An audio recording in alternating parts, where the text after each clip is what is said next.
You are Locked On Coogs, your daily podcast on the Houston Cougars, part of the Locked On Podcast Network, your team every day. Park Ranger Locked On Coogs. I'm like Houston, West Virginia, tipping off on Wednesday night. We mentioned this one's not going to be particularly close. I don't think this one's going to be all that close. I guess it could be proven wrong, but I do think the matchups here get interesting. Now, I used their starting lineup from the Colorado game with injuries, both present and past, and hot hands and whatever. They've had a bunch of different starting lineups there at West Virginia, but using their most recent game, Colorado over the weekend, and I guess I should stress, I think Sampson confirmed in his media availability this week, they flew straight from Colorado to Houston, have not been to West Virginia yet, so they kind of just came through on their way back. Their point guard is the guy. He's the head of the snake. He's the top of the totem pole. He is the guy to stop on this team. I think Houston will. I mentioned navigating the screen in the first segment, but Javon Small, he's a walking bucket. He last year gave Houston 18 when he was the point guard at Oklahoma State. He gave Milos Wilson, who I imagine is the guy covering him, 17 and 21. Now, Emmanuel Sharp was not the sole defender at Oklahoma covering him in either one of those games when he was at Oklahoma State, but I do think that is something to keep an eye on there. He's not a consistent passer, but does find the roll man pretty well, especially the guy that's been starting the last few games at the center position. We'll talk about later in the segment.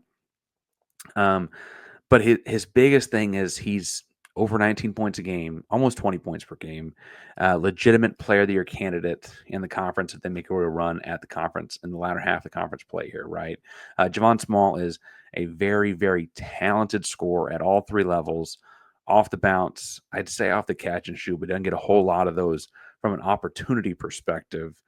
They list him at 6'3", $190. If you told me he was 6'3 and a half, 175, I'd believe you too. He's not like skinny built or anything. He's just long and he uses the length well around the rim. He doesn't pull up in the mid range a whole lot. He's pretty smart about his shot selection. I think Milos gets the mark here in the matchup. Milos is 6'4". Milos is strong. Milos is also a point guard, right? I think that's kind of a natural matchup there. Don't be surprised to see Malik Wilson on him when he's in the game. Malik's a tenacious defender that's just a crazy athlete, can run guys ragged. Emmanuel Sharp, I think, could also get some physical minutes with them as well. He's a threat scorer anywhere. He doesn't have a ton of gears. He's not like a guy that has all the different things on a stick shift, right? But he does shift gears really well and kind of takes advantage of defenders falling asleep. So I think that's why you got to kind of throw a bunch of different guys at him.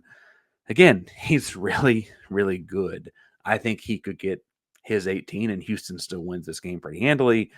But he's a guy that, again, is getting nearly 20 points a game in college right now. Now, Sincere Harris, their other guard, is where the points are coming from to go to Javon Small, because Sincere Harris is more of a junkyard dog type. He's definitely going to cover LJ Cryer, and I think the inverse is going to be true too, where Cryer covers him. But he's, much more of a defensive guy, dive on the floor guy, screen guy, offensive rebound to set up a new possession kind of guy. Sincere Harris is listed at 6'4", $175.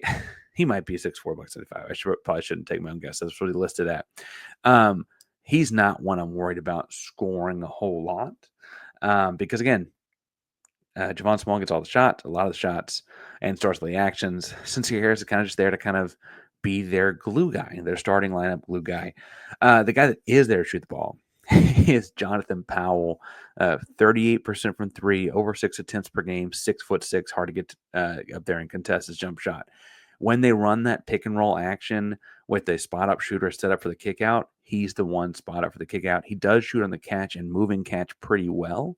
I don't mean to say he can't do that, but I feel like Houston takes something away, and making him uncomfortable is going to be a thing that they take away. Whoever's covering him knows that they have to just like stunt, or they have to hope for help side somewhere else to come over and cover Javon Small on the drive and stuff like that, because Jonathan Powell's going to be the kind of guy that can do a lot of damage, I should say, from the outside if you leave him open for too many shots. I don't think Houston will. I think Houston does. I think Houston does any of that with this guy. But if you were to tell me someone hit 4 or 5 threes, it'd be Jonathan Powell, right? Their power forward is interesting. Toby Akani, 6'8", listed at 210. He might be stronger than that. He might be bigger than that. He gets a few points per game on junky possession, offensive rebound, putback kind of stuff, but he's not a scorer. I think in the starting lineup for Houston, Jawan Roberts is the starting mark for him. Kind of a spot where, because he's not such a scoring threat, Toby Akani, you can have Jawan play more of the free safety back line, talking through where actions are coming from kind of guy, right?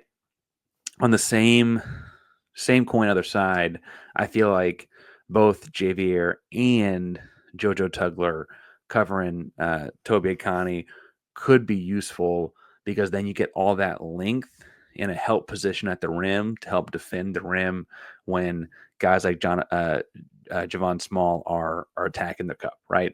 And so I could see any of the bigs covering him. Roberts is, I think, the savvy one I would start with, but then when Francis comes in, I'd probably let Francis cover him, because I want Francis at the rim with him to help protect the rim from other guys attacking it, which leads us to their big guy. And Eduardo Andre has only recently started starting games for them, and I think they're a lot better with him on the floor. He's every bit of 6'11". He might be a 7-footer. They list him 6'11". He might be bigger than that. He got the starting gig because of some injuries, and I don't think he's ever going to get back.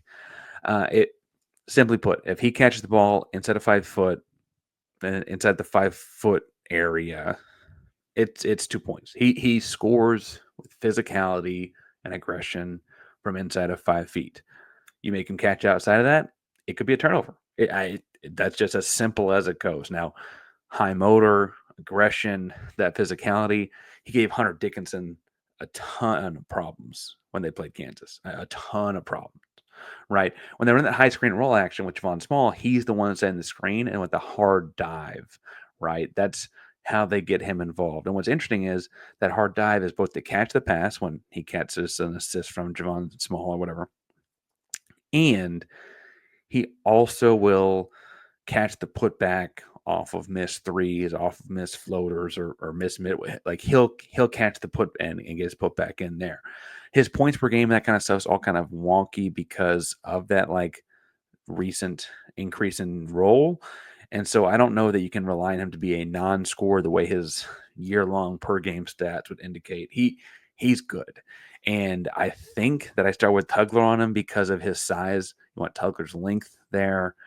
I think that if I have Francis and Jawan, though, I want Jawan there on him as opposed to Francis, because I want the movement out of Roberts. And then I mentioned that if Francis is on Toby Akani, then you're at the cup protecting the rim. Now, the real advantage here in the matchups, aside from a couple of spots I've already mentioned, though, is the bench. They don't have a Terrence Arsenault. They don't have Malik Wilson. They don't have a Javier Francis coming off their bench.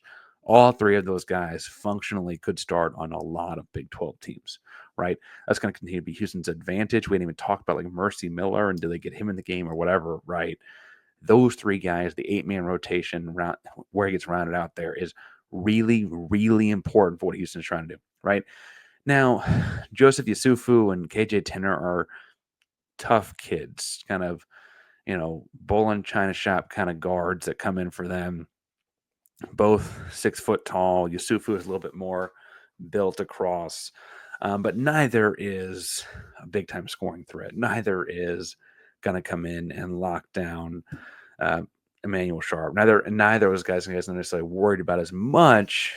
They certainly are not Terrence, Malik, Javier. I think that rotation and the freshness that allows Houston's defense is really going to be a big deal in this one.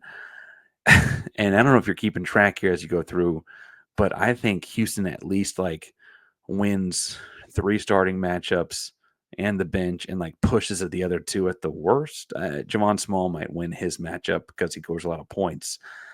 That's all good for Houston. And so that's, I think, why I feel so confident in this one after watching some video. But I do think, and this is or Big 12 basketball may just Big 12 basketball. This game might just get regular old-fashioned ugly. And when that happens, got to be ready to play a little bit ugly. But before we get to that, I do want to